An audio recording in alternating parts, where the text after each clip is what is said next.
ডান পাশে কোনো লোক আসতে দেওয়া যাবে না।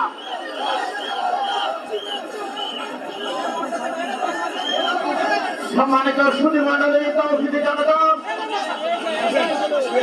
আপনাদেরকে বিনীতভাবে বলছি, আপনারা দয়া করে বসে পড়ুন। আপনারা দয়া করে বসে পড়ুন। মিডিয়ার ভাইদেরকে বলছি, উযকুর ইসমি ফি তাহাজ্জুদিক। ইনশাআল্লাহ